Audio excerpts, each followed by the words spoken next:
They don't fuck with us, we don't fuck with them. It is what it is.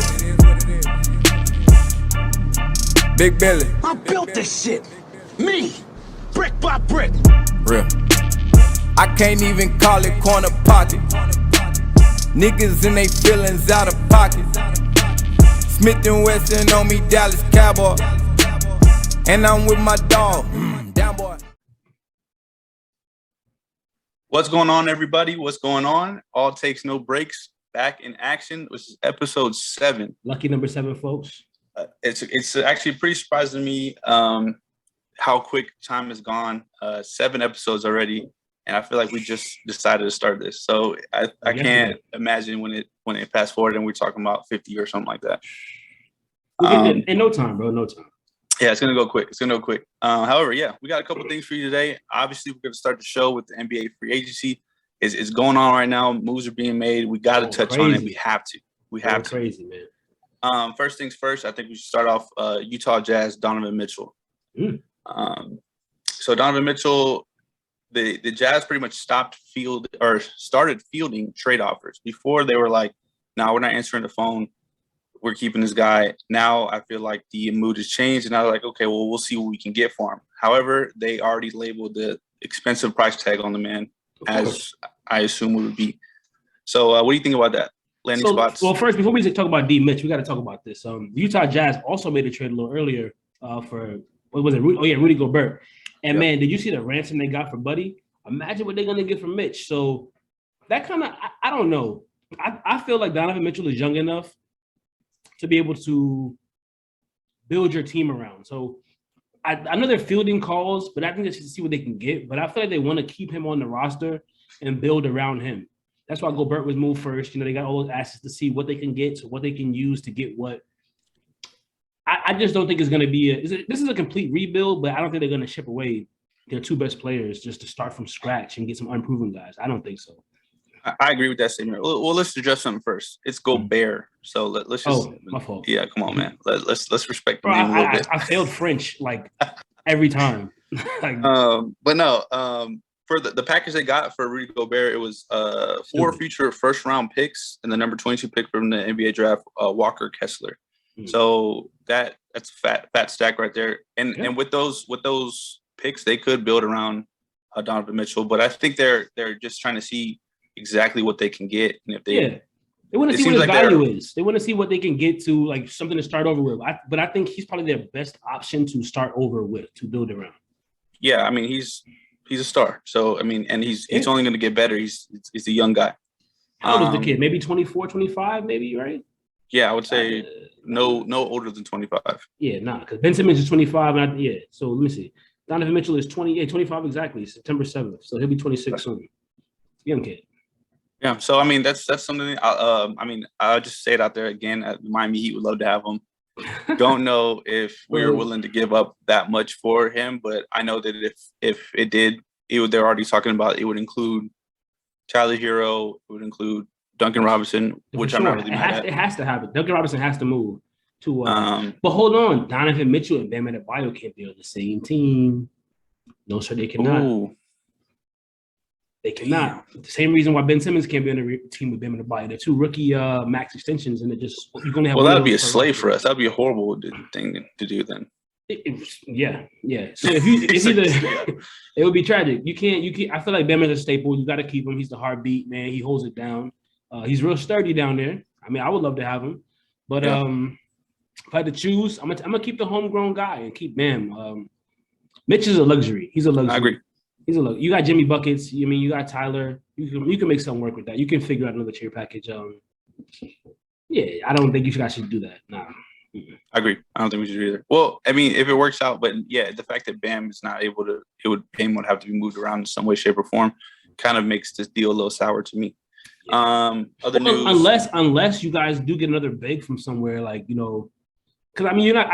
I can't see you guys letting Bam go without getting another big 4 or 5. You guys will have a huge hole. You guys are already small as hell. Yeah, but is he matching Bam's energy? Because if he's not, then we're taking an L on that. Yeah, so I agree. Yeah. Other thing, DeAndre Ayton, Indiana Pacers, they're pretty much saying the deal is good as done. he can sign as soon as Monday. They're talking about. Now, this Ayton thing to me is big in a lot more ways than just the Pacers and the Suns. So I think that deal is just pretty much as good as done, because the Pacers, they want to replace Miles Turner. They know that Miles Turner is going to cost more next year, so they're going to pay for Ayton. The Suns don't want to pay that price tag, so it's good for both sides. But the problem with that is if the Suns do let Ayton go without matching the offer sheet, they're not going to have much to get up in the pursuit of Kevin Durant. So if they let him go there, the Suns' chances are probably landing KD. I'm not going to say they're gone, but they're slim to none. Yep. And right now, he's according to the sources, he has the Suns as the number one destination. So, yeah, I hate to kill the Suns fans' hopes and dreams, but it's looking slim if Ayton goes to the Pacers. Well, I think it's good for Ayton to get a change of pace as far as him go. I know he would like to be on the Suns, but just the way everything has gone with Suns his contract. Suns are disrespectful, bro. They felt like for him to move. Yeah, for sure. They didn't pay the man. They paid everybody but him last summer. It was disrespectful, and they just don't value the man. What was it, 18-10 guy? Granted, he does have a little bit of injury, history, but all 7-foot guys normally do.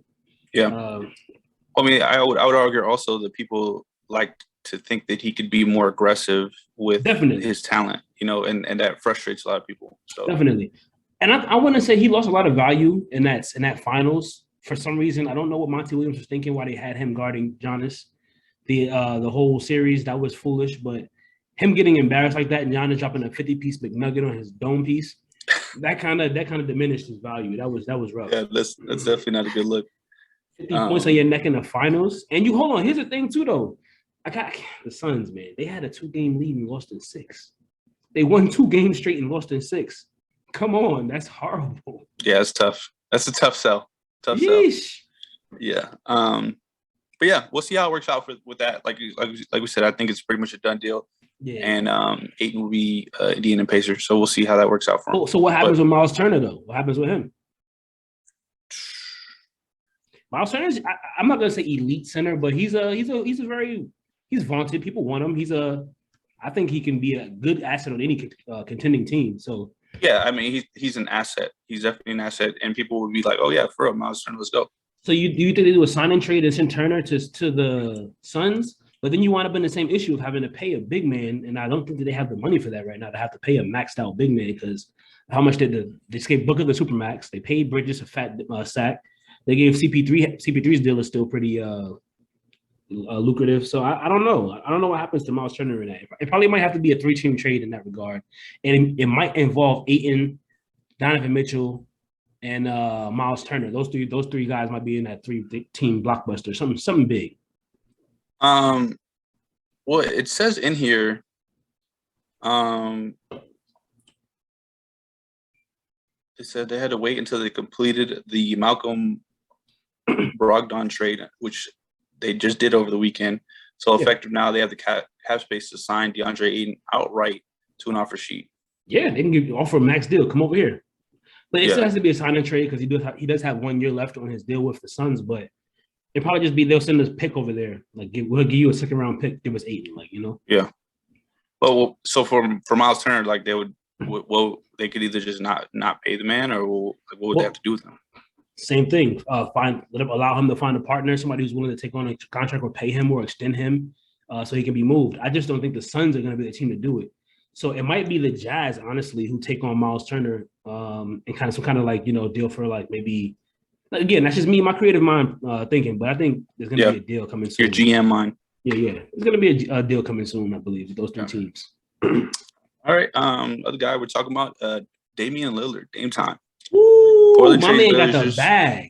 Yeah, signed 2-year, $122 million extension with the Portland Trail Blazers. Also, he threw a little shade on Twitter. Say that one more time, bro, please. A 2-year what? A 2-year, $122 million extension.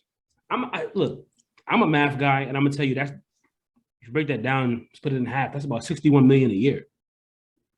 Now let's talk about this for a second. Michael Jordan never made more than $30 million a year.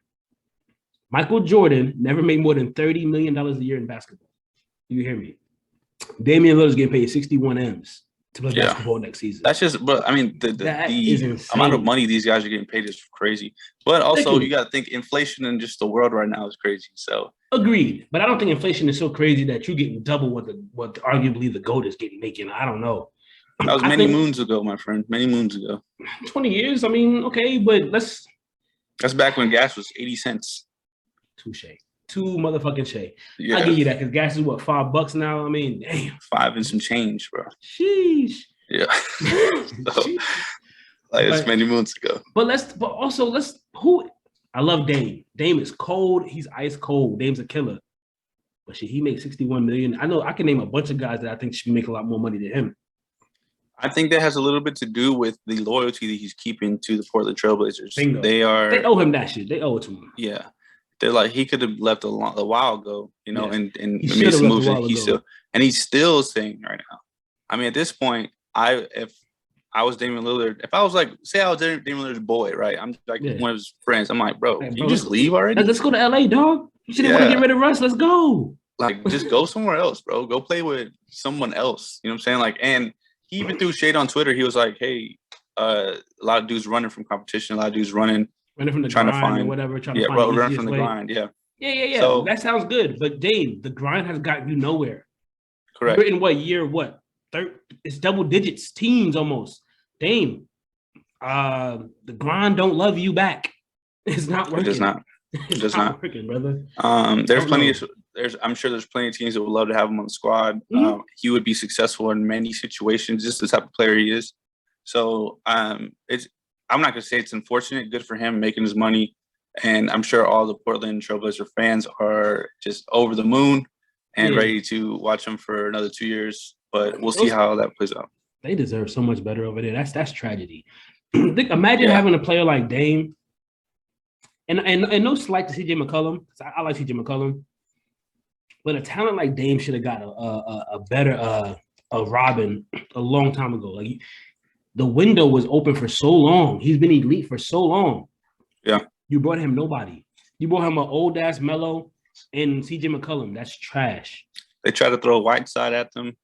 Horrible. Is he in the league still? Probably not. Honestly, yeah. But he's washed. He had 2 good years when he was young. The Heat, and all of a sudden, he's dead. That man is basura. I hear you. All right. Well, so we're gonna cap it off because we know we got to talk about the Brooklyn Nets and KD, Kyrie, because that's always still up in the air because no one can make a decision and no one can actually give an offer. So. All right, so you got some news about some updates. There's things that are being said, some statements. I got some insight for you guys. For the people at home, I got some insight. So look, I'm gonna start with Kyrie Irving because obviously most people think this all happened and started because of him, and I agree too. I think that we are not in this position right now. Kyrie just, for lack of better words, was a normal human being.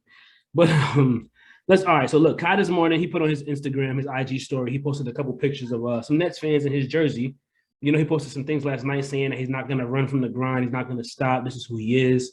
And also, Brian Lewis from the New York Post actually wrote an article last night who said that sources close to Kyrie said that Kyrie Irving wants to remain a Net for the duration of his career, regardless or not if Kevin Durant resigns or stays or whatever it is. So that's now, as a Kyrie fan, he's my favorite player. That's good news to me. But the fact that little second part was added in there with or without Kevin Durant bothers me. Because why is Kevin Durant leaving if you're staying? I thought the beef was, I thought he was mad for you. I thought y'all was homies and y'all was trying to figure out, he was trying to help you get your bag. I don't know. That now stuff is sounding like, did they fall out? It's just more drama, more, but anyways. It's a lot of mysterious statements and whatever. Because why would you even say that? Why would you say with or without Kevin Durant? Like, has Kevin Durant gave a hint to Kyrie, like, hey man, I'm probably gonna try to make a move here. Like, I'm not staying here, whatever. So I think that me personally, this is how I'm gonna interpret it. That he was asked what he wants to do, and he said he wants to be a Net. And they were asking him about the KD trade demand. Mm-hmm. And him not wanting to speak for Kevin Durant, speaking for himself, said, I want to be here, and regardless if Kevin wants to be here or not. So I'll take it in that light. Yeah, I think that KD wants to be there because him and Kai are good friends. Like I said, I just saw them a couple of days ago, open runs together in LA.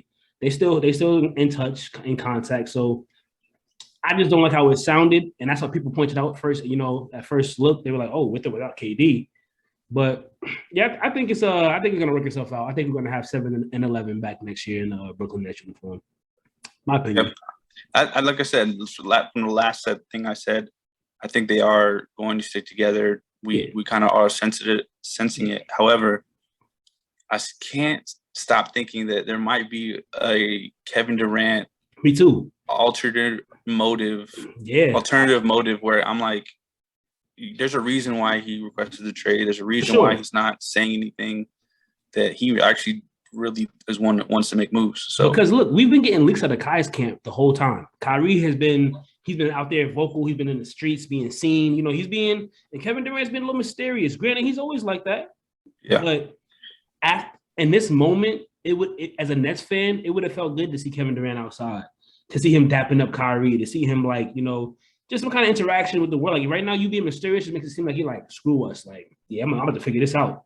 You know what I'm saying? Deuces type. But yeah, it looks like he's trying to figure out where he's going to end up, and he's not really trying to talk to anybody. That's what it seems like. But yeah, we'll see, man. I mean, it's a little messy. It's a lot of messy, bro. And honestly, the media doesn't help at all.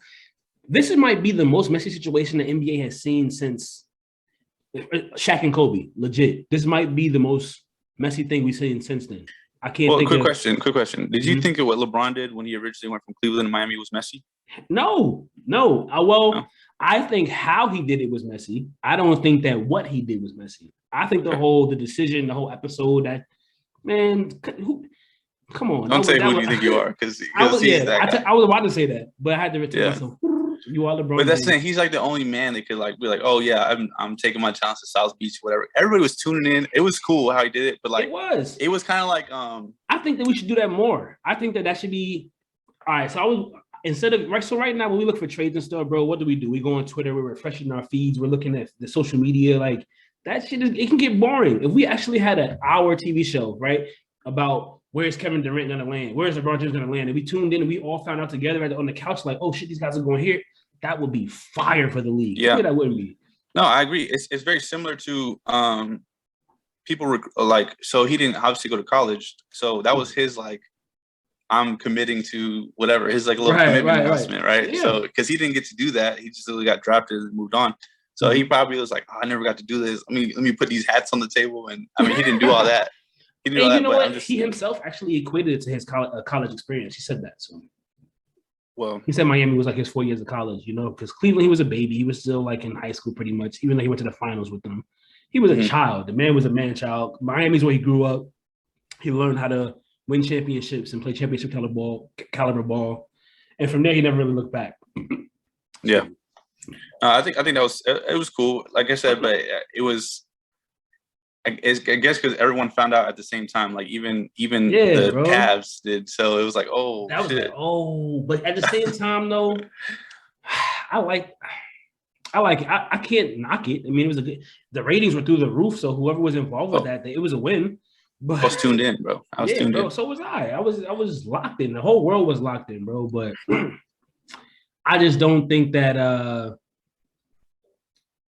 it wasn't the norm at the time, so it was looked down upon. That's all. Yeah, it was a little too flashy for a lot of people's blood. That's what I think. But yeah. So coming up now, we got football season, right? It's coming sooner than later at this point. Sooner than later. Yes, sir. Yeah, and I'm excited. That's my time of the year. That's when I'm flourishing, and I'm in my zone. Is when football season is going on. College football, NFL. I love to see it, and it's just a beautiful time of the year. It's just everything's happening at the time. So obviously, another thing that we like to do, most people like to do, I like to think, is fantasy football. Fantasy football is a thing that everyone does, or most people, like I said, and everyone has their preferences on apps. Everyone has their preferences on types of the league, numbers in the league, and we're just gonna go over what we think, right? What we think. So I'd like you to start off. I'll ask you the question: what is your favorite fantasy football app? All right, so good question. I've used a couple. I've used the NFL fantasy app. I frequently use the ESPN app. I've used the Yahoo Sports app, and I also use the Sleeper app. Those are my 5, like the ones I use year after year, probably. My favorite of the 5, I'm gonna say, is probably the sleeper app. Honorable mention and shout out to Yahoo and ESPN. I mean, I do like those as well. But the sleeper app is just sexy, man. User friendly. They make everything's available to you at your fingertips. They have like full stats by game stats available to you, so you can see. They even offer you trendy pickups, like who's been getting picked up here, who's been dropped is this percentage here, and moves you should make. It kind of helps you out a little bit. So for lack of better words, the casual fan who doesn't follow and watch every game or have SportsCenter on 24/7 and know who's who and what's what, it'll help you still be competitive in your league. So shout out to Sleep. Oh, also their dynasty leagues, fire. The way they format on that. But yeah, my favorite of the 5-year sleeper for sure. What about you? I would have to go with Yahoo. Yahoo's my favorite. I've only I can only speak on two of them because I've only ever done ESPN or I've done Yahoo. And Yahoo to me is just more, like you said, a little user friendly. It's more interactive with you. When you do the draft, they'll throw a draft grade out there. Yeah, give you how well you picked and all that stuff. Even week to week, it does a recap of the matchup, right? So you just went.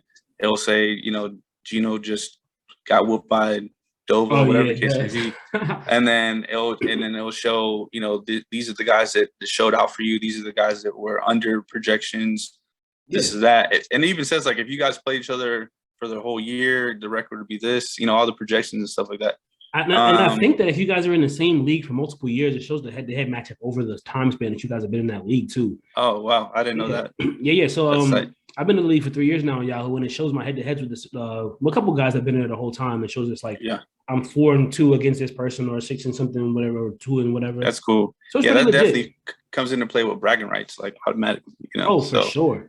Also, like on your team, like your roster each week, they come out with customized videos on the player, as long as they're like top guys. They're not doing everybody, right? But Travis Kelce, Devontae Adams, guys like that, they're giving the projection. There is the fearless forecast is what it's called on Yahoo.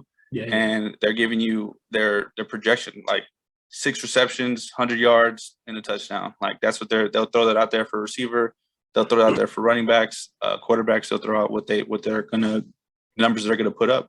And I think even for the casual fan, or not even for the casual, just someone who likes to do research, you don't have to go and search for it on the internet. It's right there for you on the app. So I think that's great. Yeah, me too. No, me as well. I do like that as well. So that's mainly why the Yahoo got the honorable mention for me. Also, I do like their format, their layout, like how they kind of it's a sexy app as well, kind of like Sleeper. ESPN is kind of just like blah and bland to me, but it's still effective. It's effective. But I need to try Sleeper. I never tried Sleeper. I've seen it around though. Yeah, it's like it looks like the new age type of fantasy football type. Definitely. It made it interesting for me. But yeah. All right. So number of people, like what's your preference of amount of people in your league? So the average amount of people in the leagues normally are 8, 10, and 12, right? Mm-hmm. 8 is if you're scared, might as well you're scared. 10-man leagues, 8 is scary. It's weird, bro. First of all, if it's an 8-man league and it's a regular, quarterback, double running back, double receiver, tight end, flex, kicker, you're gonna have every team's gonna be stacked to death. It's gonna be it's ridiculous. It's scary. 12, I don't mind as much, but it's a bit much. And in a 12-man league, your GM's gonna have to be elite because players are gonna run out, good ones. So you have to know what you're doing those later rounds to win the championship squad. So it's really challenging. And depending on what kind of format, it could be a little too challenging. So if you're like one of those double quarterback, double running back, triple receiver leagues, like good luck. Good luck, bro. You're playing a 5th-string guy every week. So that's tough. But 10 for me is a sweet spot. I like 10. Not too little, not too many. And also, well, I can't really say that because the pot is bigger in a 12-man league, obviously. But I don't know. I just like the 5 and 5 in each division. That's just what it's the norm.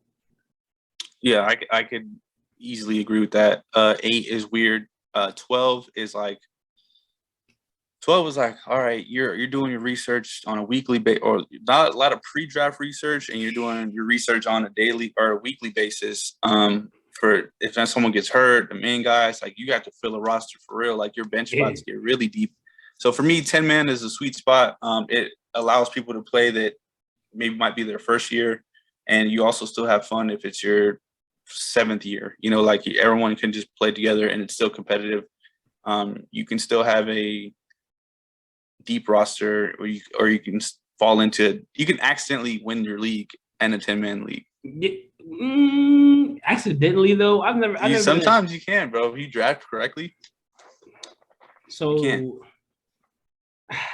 like you accidentally had a good team last year. Watch your mouth, bro. I had the best draft in the league, bro. And bro, I see what I'm saying. So you can, but I'm just trying to say, like you can draft, and then you're like, oh damn, I messed around and I got a good draft. Now I don't do a damn thing throughout the season. People at home, I want you guys to know. Okay, so we're in a fantasy league. I did get to the Super Bowl. I lost. I did lose, but this is why I won. I got Cooper Kupp in the 8th round or 6th. It was something ridiculous.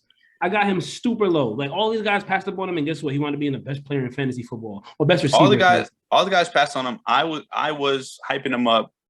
This guy over here was actually shooting him down, saying, "I don't even like the guy." I didn't. I've been burning years before it. I just got him like he was best available at the time. Yeah, he fell in his lap. He looked at his cheat sheet. The guy left. He got him now, and then boom, he ended up having one of the great drafts. So it's like the thing. And he stumbled upon it. He was in my flex all season. He's in my That's disrespectful. All season. No, that's disrespectful. I had Stephon Diggs, and who else did I have? And Cooper Kupp was the best guy last year. 100%. Yeah. But I just locked him in flex because if my flex is getting 30 points a week, you're probably not going to beat me.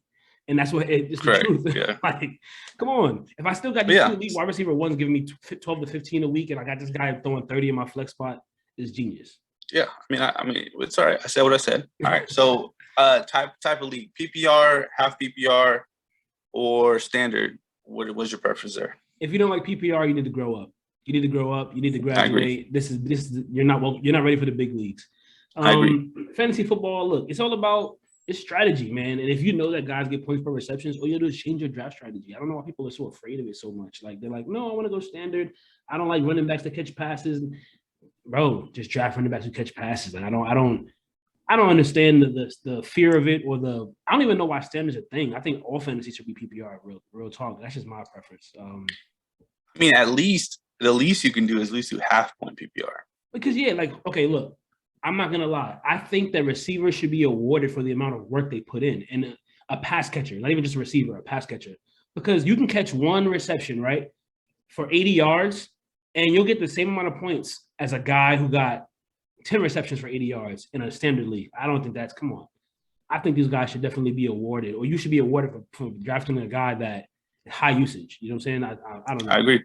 Yeah. Well, yeah, it's just like it's boring. Like, don't you want the points to happen or whatever? Yeah. Like, this guy can get a catch. This guy can get 12 catches and only have like 5 points because he only got 50 yards. Dude, that's garbage. He was putting in work all game. My man was getting 12. He got hit 12 times. He caught 10 balls.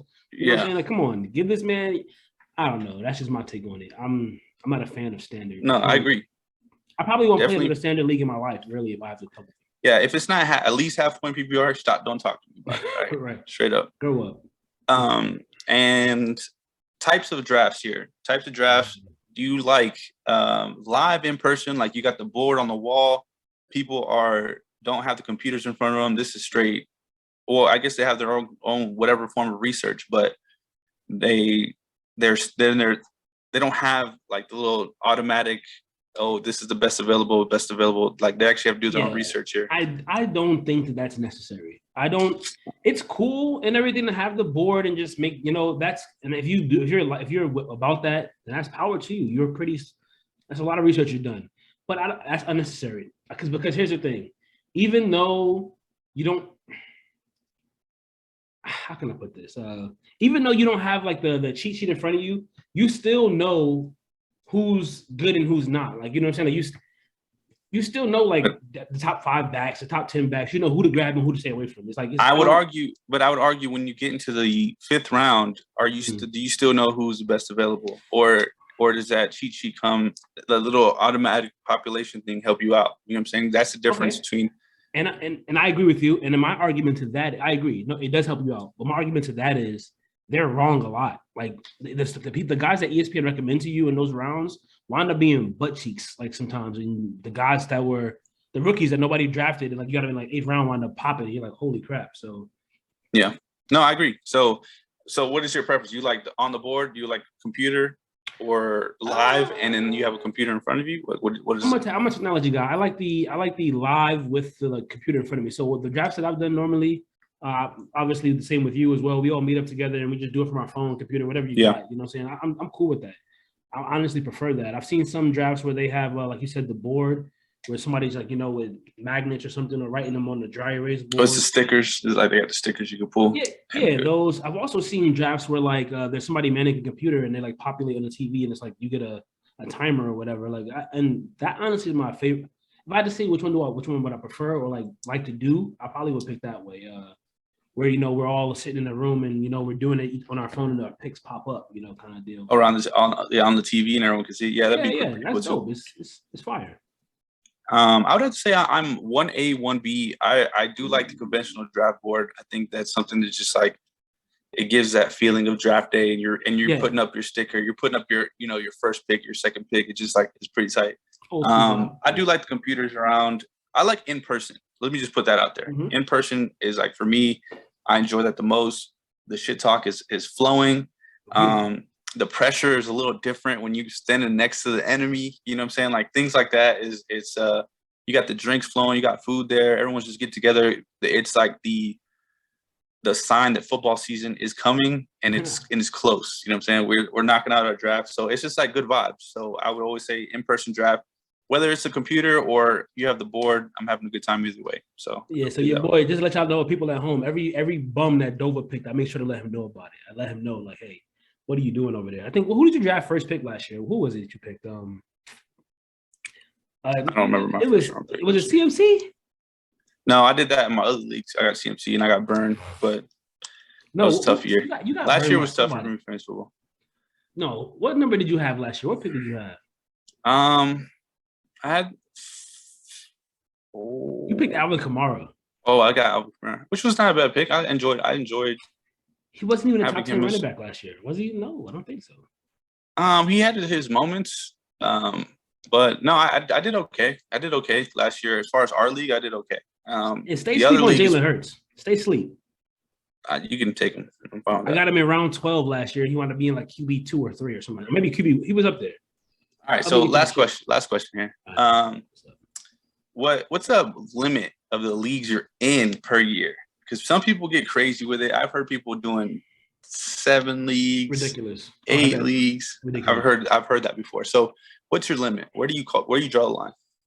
Well, the majority of the leagues I do are paid. So, also, I mean, I'm not forking out. I do $100 a league normally too. So, I say maybe 4 leagues. I'll get $400 to it because if I win one of them, I win my money back plus some. So, but last year I did 2 paid leagues and 1 free league, or 1 like bragging rights league. But this year I think I'm gonna do 3 paid leagues. But my limit personally would probably be, 4 leagues in total, but 2 or 3 paid. This year I'm actually getting a little crazy doing 3 paid. So, but I'm two leagues is usually what my cutoff is. You finessed me somehow into getting into a 12-man super. What's it called? It's the 2 QB format. I don't even know. There's a technical term for it. I do know. I don't know the name of it though. But it's 2 QBs, 2 running backs, 3 receivers, tight end, flex, kicker, defense. I believe it's called super flex, or maybe it's not that. I'm not sure. But 12-man league. I don't even like 12-man leagues, and somehow my 3rd league is a 12-man league. I'm not even. Is this a paid league? I don't think so. I think we might maybe $20 just because. But nah, I'm okay with that. But yeah, I mean, and he's all. Let's just a quick story time, real quick. The man is just telling me, oh, look, it's not a big deal. You don't have to worry about it. It's just a couple of us getting together. We're gonna play. It's the sideline group. I'm like, oh, okay, cool. I guess I'll just do it, right? Easy money. Boom, I look at it. It's a 12-man league. It's the 2 quarterback, all this super flex type of thing. I'm like, you got me in this thing I've never played before. It's 12-man. Like, I have to do my research now because now I'm in a group chat with all these guys. Like, I'm not going to let myself get ran over here. Like, I got to protect myself. You know what I'm saying? I mean, you're going to get ran over regardless if you let it happen or not. But Nah, Welcome to the jungle. You gonna I'm taking over. Oh, All right. So sticking with football here, moving on. We got our top 5, which I think is something that we both enjoy. I like throwing it out there. It causes some controversy, it causes conversation. We get the blood flowing, so to speak, with it. So top 5 defenses is this week's topic. Defenses going into 2022. Yep. So I'm going first, obviously, this week. I think you went first last week. Yep. So, all right. I'll start with number 5, obviously. My number 5 defense going into 2022 is the New Orleans Saints. I got them coming at number 5. They made a big addition this offseason, picking up the Honey Badger, Tyrann Mathieu, matching him up with Marcus Williams. They got Lattimore back there. So their secondary is a strength. I mean, in this passing league these days, I mean, they're going to be a problem. So they're going to shut a lot of air attacks down. They still got Cam Jordan and Demario off the edge, who's a beast. Demario Davis at linebacker. So they're going to make some noise. And I think last year they held opponents to a league low 3.73 rush yards per play last season. So look forward to more of the same, and they can stop the pass. I got them at 5. And I'm at that. All right. Number 4, I have the San Francisco 49ers. I got them coming at number 4. They still got that boy Nick Bosa coming off the edge. He is a monster. They got Fred Warner, who's still one of the best inside linebackers in the game. They did lose Tart. The Eagles picked him up. I mean, he's not that huge of a loss, but I still like safety Jimmy Ward back there. He's a beast. Yeah, and I just like that system and that scheme. They've been consistently good over the last 5 years defensively. So they're coming at 4. Oh, how can I forget about the guy Eric Armstead too? Though he's a monster. But number 3, this is kind of more of the same too. This defense has been pretty consistent. I got the Tampa Bay Buccaneers. They still got edge rusher Shaq Barrett, who is a animale. Devin White at linebacker, Winfield as a slot corner / safety, hard hitter. You're not getting past him really. Levante David, huge leader, playmaking ability. He's a nose for the ball. I mean, and on top of that, their secondary just it's monstrous, and so they don't give up a lot of passing yards. And I think last year they gave up a league low 92.5 rushing yards a game. So, well, no, excuse me, not league low. I think that was bottom 3 though. The lowest in the league was the Saints. Yeah, and then I think there's somebody in between, and then the Buccaneers came in at 3. So I got them at third best defense. Number 2, I got the Buffalo Bills. I mean, they just got that guy from LA who's coming off a Super Bowl, Von Miller. That's huge. Buddy is a monster off the edge. I mean, they were already stout without him. But yeah, they got him. Then they got Tre'Davious White. He's coming back off an ACL injury, but we know when he's available, he is elite. I mean, he follows ones and shuts them down. So I got to give him that. And yeah, man, I think more of the same for Buffalo. Also, I like Buffalo because they play in an environment year round that's uncomfortable. And defenses and run games travel. So I feel like that Buffalo grit just travels really well. That defense is it's formidable no matter where it's at. Dome, outside, is just so. Yeah, I got them in number 2. And number 1, you want to take a guess? Yeah. You got the Rams. The Rams is number 1. Yes, sir. Got the Rams coming to number 1. I mean, but they kind of have to come in number 1. Even though they lost Von Miller, bro, they still got Himothy himself, Aaron Donald. That man, He-Man in the middle of that line, shutting shit down. I mean, that's enough said, really. Him alone puts him in top 5, let alone so. But they also added Hall of Fame, who I believe is Hall of Fame worthy, perennial Pro Bowler Bobby Wagner. That man is a monster, and that doesn't get talked about enough about his IQs, his smarts in the middle of the field. I mean, on the outside they got Ramsey, they got John Johnson the third back. They're playing the safety, I believe, and they just really have no holes. No, there's no real weaknesses, in my opinion, on that defense. I mean, good luck. 3-level playmakers everywhere. Yeah, and and they just picked up Justin Hollins too to replace Von Miller in the starting lineup. It's just I can't think of anybody, a defense that's better than them. And that's just my 5. So I'm going to say that I got Rams at 1, Bills at 2, Bucks at 3, Niners at 4, and the Saints at 5. What you think? Okay. Look, man, I think you're finally starting to come around Stop and it. starting to speak with the There you truth go. and speak with your heart and your mind. Mm. Because I think that was one of your better lists. As a matter of fact, I'll say that was one of your better lists, hands down. I have to throw a score out there. I'm throwing a 9.3, bro. That's the highest score we gave out in the show so far. That's 9.3.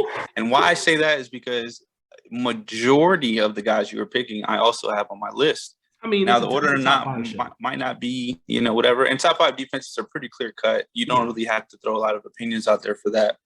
But what I said 9.3, correct? 9.3, yeah. 9.3. That's what I'm going with. Clear cut is clear cut 9.3.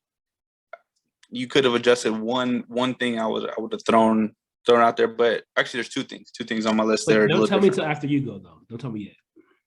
Okay. Yeah. All right. So that's Well, my squad. I do want to give an honorable mention and shout out though that I left off my list though. The Broncos, I was teetering with them. I was close. I was like, man, I could throw them in there.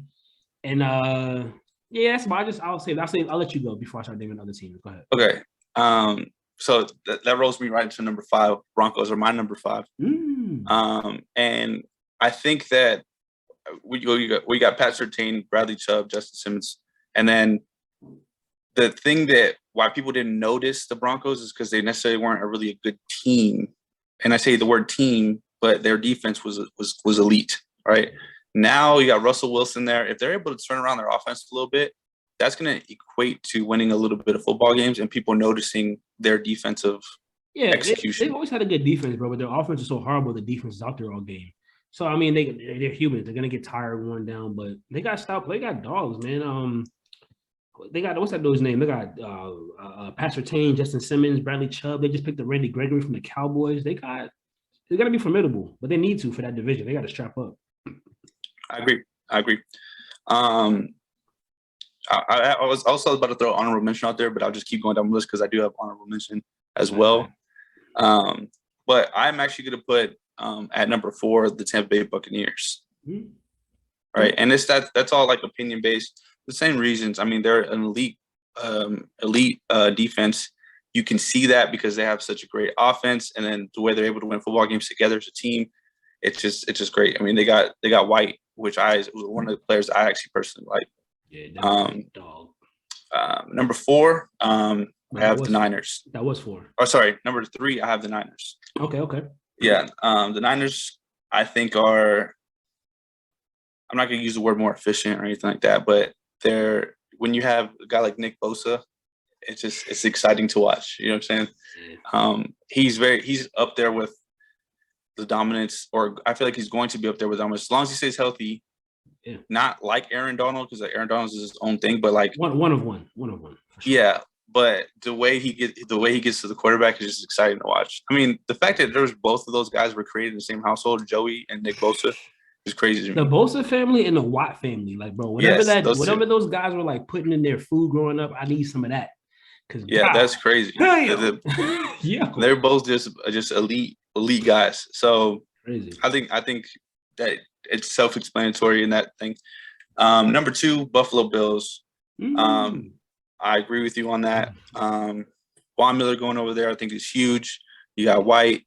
Also, I like to give honorable mentions in that team. You got a young bull from Miami that was this is his second year, I believe, or it's going to be his third year. Gregory Rousseau is a beast. He gets to the quarterback. He comes off the edge. Nobody's talking about him yet because he just hasn't stepped up to that level, but he's going to. And when you got players like that on the team that aren't really getting talked about, it's like under the radar, but he's going to be a good player in the league automatically. So, but he's a Miami Hurricane, so I had to show him some love. And obviously number 1, Los Angeles Rams. So when you got all that, and I think that the biggest thing for me is that they already have an all-star cast, like something you see in a movie, or the video game, like when you play the Ultimate Team in Madden, like you put these guys together on the same defense, right. on a video game. And they lost the Hall of Famer, and they just added another one right with them. Correct. It's crazy. I think Wagner's IQ is so serious, and the way he plays football is just like so elite. There's some guys that are athletically gifted, and there's some guys that are mentally IQ gifted and that can make it in the NFL. when you put that together, it becomes beastie. So easily clear-cut number one for me is the Rams. Yeah. My honorable mention is the Miami Dolphins because I am a Miami Dolphins fan. And I just think that with our veterans that we have and then our young guys, it's just showing that we're not going to be like, I'm not saying we're top 5. Are you laughing at me? Huh? No. Go ahead. Oh my God, that's crazy. not that we're going to be top 5 or anything, but we win football games if our offense can come through. So that's what I'm going to say. I don't. Okay. The Dolphins, bro. I don't even know why you brought that. Your defense is solid. It's not a joke. I'm not gonna laugh at it, but we're talking about the elite to the top 5.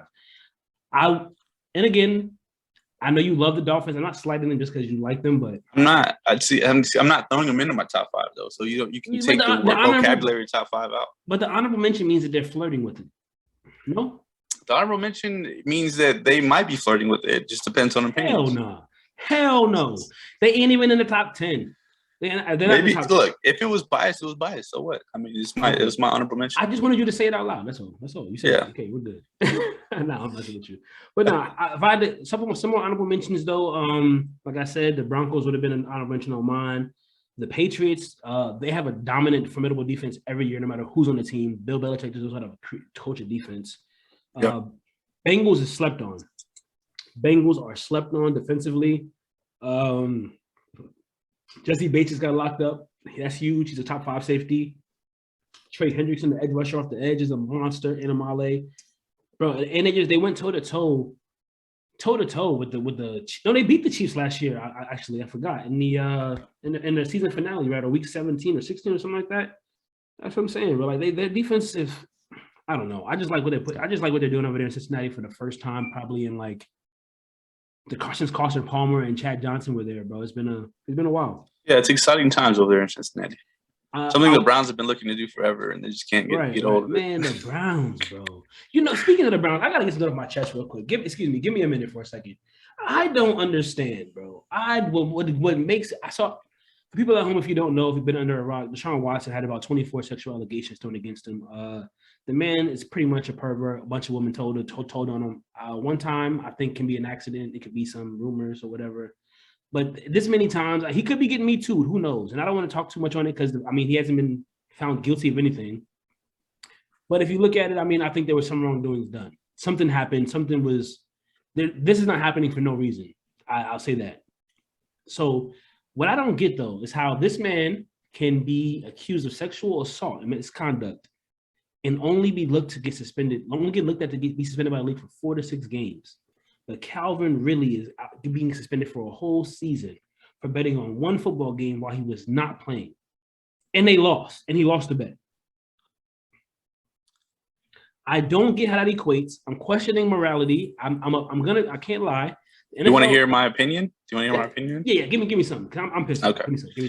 All right. So with the whole Deshaun Watson thing, it's a sensitive subject, right? Very. But we live in America, and in America, you're innocent until proven guilty. 100%. Now, if he's found innocent with all these things, the NFL still has the right. They reserve the right to still suspend him in some way, shape, or form. And it seems like that's what they're doing, where regardless of the legal issues he has, I think he's going to be good on his legal side, like in the court system. However, the NFL is taking it upon themselves instead of just letting him play a full season and say, hey, you had some shady stuff going on, so you're still going to get suspended, but it's not going to be this much. Okay. As far as Ridley goes, when you do something like that, you kind of, I believe that like in their whole contractual obligations and things like that, they have some type of verbiage in the code of conduct of the NFL where you're explicitly not supposed to be doing stuff like that. And who knows how many times he's actually done it. He just got caught this time. Mm-hmm. So you take an L. And they probably have a table of penalties for that where it's like an automatic year suspension. I mean, it's just the way that goes. I think you're looking a little too deep into the in between the lines when it's not that. It's the NFL going out of their way to cover their bases with Deshaun Watson, even though he might not get indicted for anything, I guess you could say, or convicted of anything. They're still going to suspend him. But if he was to get convicted of, let's say, anything, like he actually was found guilty on one of these or a couple of these charges, I don't think he plays for the season. Probably, that's my opinion.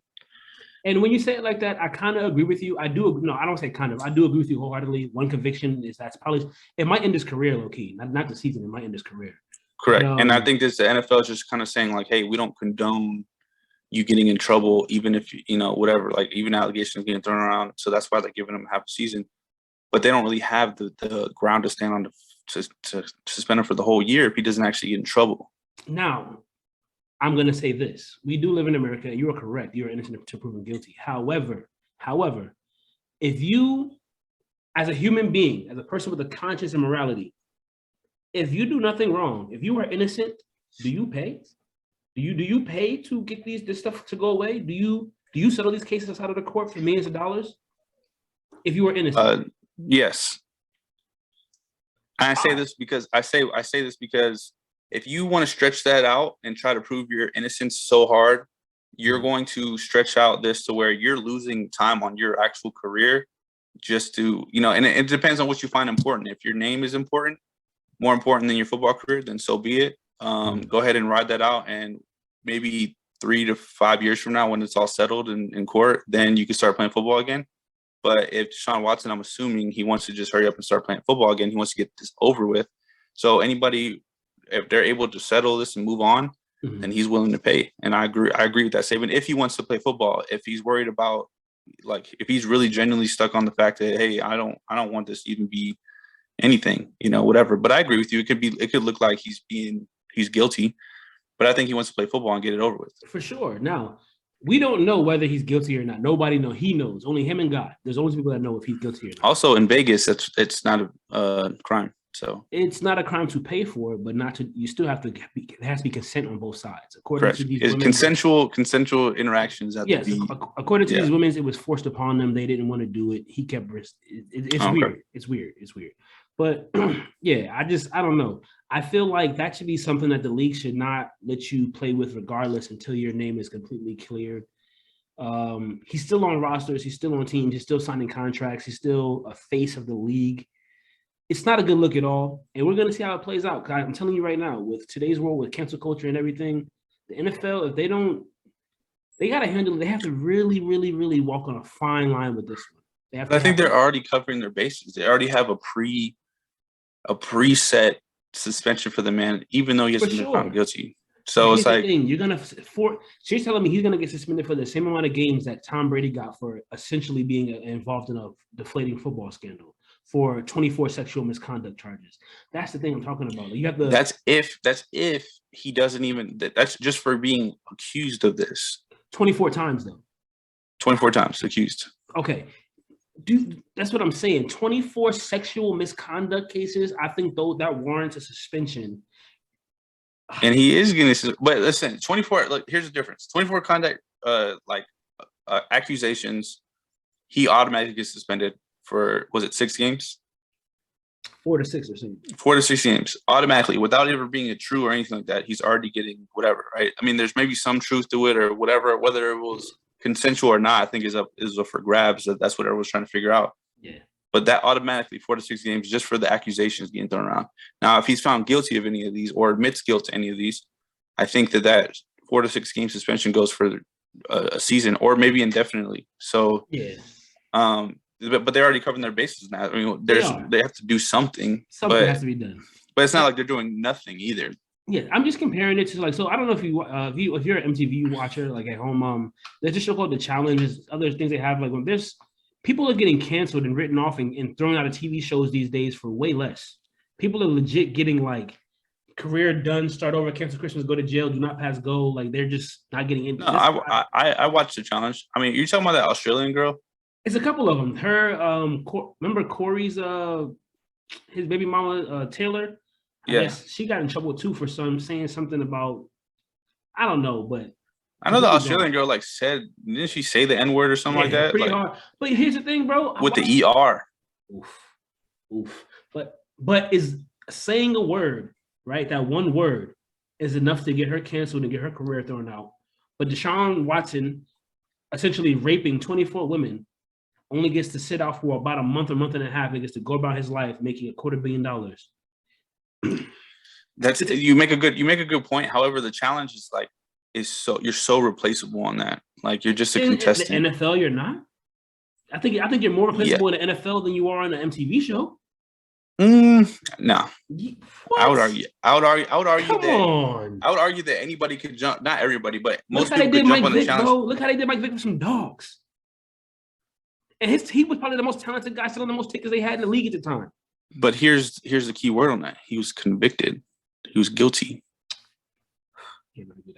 However, you're right. He was convicted and he was found guilty. I think if Deshaun Watson gets found guilty, his career's over. I think we're talking a different tone here. That's all I'm trying to say. It's a real Cleveland Brown type thing to do, to get involved with this and give this guy. It screams Cleveland Browns to me. Yeah, they grabbed a low hanging fruit and now they're about to pay for it. And the fact that they traded their quarterback away to go play for the Panthers, so they're going to pay the Panthers to beat them on week 1. You got it right. They're going to pay. Well, let's talk about it real quick though. Baker Mayfield's making $5 or $6 million or something like that, right? Something. He's making a low amount of money, and then Sam Darnold's getting $19 million or something like that. Are they really going to put Baker Mayfield as a starter when they're paying Sam Darnold $19 million? They're not paying Sam. Sam Darnold's not getting paid more than Baker Mayfield. Yeah, he is. No, he's not. So they were in the same exact draft. Baker was their number 1 pick, and Darnold was the number 3 pick. Then Darnold didn't get extended. He didn't get extended yet. But just so Darnold didn't sign anything when he went over to the Panthers. He got traded from the Jets. There was no extension, not yet. All right. But either way, hell yeah, I'm playing Baker Mayfield over damn Sam. I agree. I think they should play Baker Mayfield. But when you're paying, if there is a discrepancy in pay, that's when it gets. You got to see your investment through. I do agree. So yeah, but yeah, if anything, I think that Baker's going to get the fat extension. And Darnold's going to be sitting on. I don't think Baker Mayfield's only making $6 million. I think the Browns are going to pay $6 million of his paycheck, and then the Panthers have to pick up the rest. So Darnold's getting 18.8. 18.8 Darnold is. Yeah. So then Baker's probably getting like 20 something, or about maybe 19 this year. I'm looking at it right now. Oh yeah. Why did I think that he's getting paid less? Because for some reason you probably just thought that he wasn't getting. Because remember, the $6 million is what the Browns agreed to pay of his contract still. So the first 6 weeks of the season, the Browns are going to be paying for Baker, and then after. So this year he's getting $5 million. Who? Baker. No. I'll put it on the screen for you guys, bro. Wait, for real? He's getting $5 million? Now, you don't got to show it. I believe it, but really? Yeah. Right, look, I'll just show you right here. It's saying 2021, 2022, he's getting paid $5 million. Can you see that? Yeah. But what the heck? Why? I don't know. I can't tell you why, but that's what I heard. And I think that's what the Panthers are going to pay him. I don't think that that's what he's going to make in total, bro. I think that's his cap hit with the Panthers. Yes. Well, so that's what I mean. I think that we'll talk about it. But yeah, so we'll cover that another time when it gets closer. But I think I think the Panthers are dishing out more money for Darnold right now than they are for Baker. See, look. So if you take a look at, can you see mine? Nah, but your stuff's mine is Bobo. Your stuff's Bobo. Mine is Bobo. So look, so it says that Mayfield is due to make $18.9 million in 2022 on his 5th-year option of his rookie contract, a move the Browns executed last offseason. The Browns paying him that? No, so the Browns are going to pay him. So the Panthers are only going to pay him that portion you see there, and the Browns have to pay him the rest of this. Okay, so that's what I mean. So Panthers are only paying $5 million for Mayfield. Yes. And then what are they paying for Sam Darnold? That's my question. 19. But when you look at the total value, though, of the quarterback, Mayfield is still making more. Correct. But I meant for the team itself. You're paying one guy $19 million. You're paying one other guy $5 million. I don't give a damn. Even if Baker Mayfield was making $1 million, I'm playing him over Darnold all day, every day. No, I could agree. I could agree. Anyway, enough about the Browns. Too much of that will give you a headache. That's bad. I mean, Jesus Christ. But yeah, they make me feel better about being a Nets fan. I swear to God, they do. I swear. All right. So rolling into one of my favorite segments here. Would you rather? We didn't do one last week. We ran out of time. It was getting too long. This time we're going to knock out our would you rather. I'm gonna go ahead and ask you the question first. What's up? All What right. you got for me? And this is something simple. It's simple, but it means so much, right? Okay. Okay. This is a football related question. If you were playing football, Mm-hmm. would you rather get ran over in a game or your ankles broken in a game? By who? It doesn't matter. Anybody? Just in front of everybody. It might be on TV. You might be say flashback to high school and it's everyone's at the game. Are you getting truck stick or are you just getting juked? I'm gonna be honest, and I'm gonna answer with like I'd much rather get trucked than get my ankles broke. Because look, if you get trucked, you can make up so many excuses. Oh, I didn't see him, bad angle, like the guy's bigger than me. Like I can make it. You get your ankle snatched, there's no excuse. You're a victim. Like I don't know. I'd much rather get trucked through. I can't lie. I could just say that somebody blocked me. I can make an excuse. I could just start. Nah, you can't say that. It's somebody like straight one up, head to head, and it's good night, sweet prince. Listen, if it's a football, you're gonna get hit. If somebody's momentum is stronger than mine, I'm gonna go flying. So yeah, I'd rather take the truck all day long. I'm not getting my ankle snatched. Hell no. Bro, no way. You're not about to have me out here like that. Nah. Nah.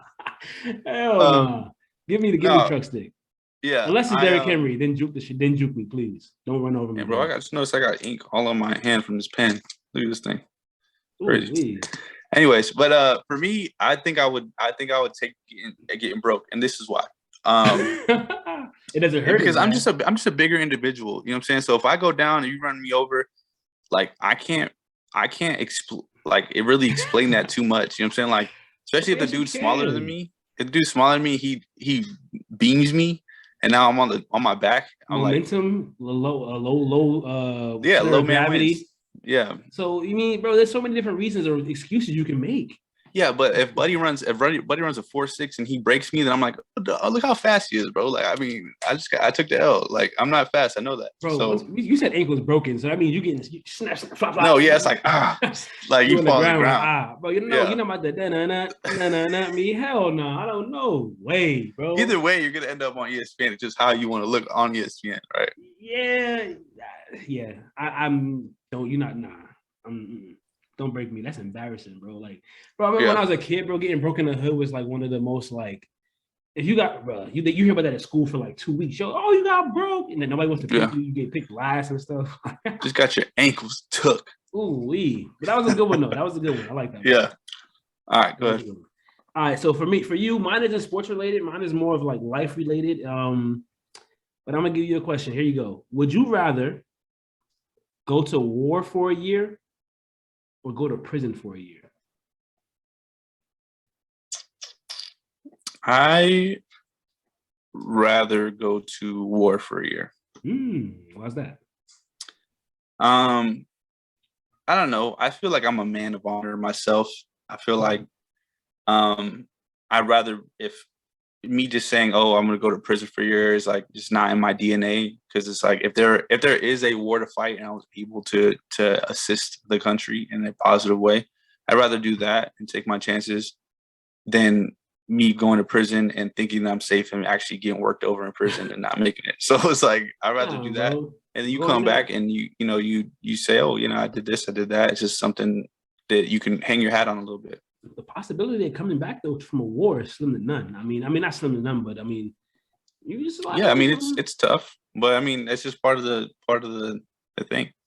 Hey, you know what though? That's a tough question because both of us are deployed, so we both know what war is like. I mean, and you're probably answering that question under the premise that you're going to do what you do in the military. Probably. No, I was assuming it was going to be like an infantry related situation. Okay, gotcha. Yeah, I mean, because definitely I would take my deployment. Yeah, bro. I mean, that's cushy, bro. I was there with you.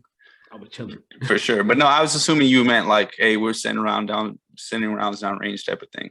Yeah, for sure. You in the middle of the shit, bro. You in the trench with your I'd rather do that. And then I mean, the brotherhood you could build, assuming you guys can make it out together, or at least some of you guys make it out together. Just that kind of thing that you build, and it's priceless type of thing. But now, I mean. Okay. Go ahead. But here's the thing: when you deployed last time, right? You had no family. I mean, you did, but there was no like. You were it wasn't established yet. You know what I'm saying? You were in like how you are now with a 7-year-old, a 14. I mean, he's 14. Yeah, 14 wife and everything. with a family with kids and everything, just literally getting up right now and going to war, like that would be tough for me. I'm not gonna lie. I would take that over prison now.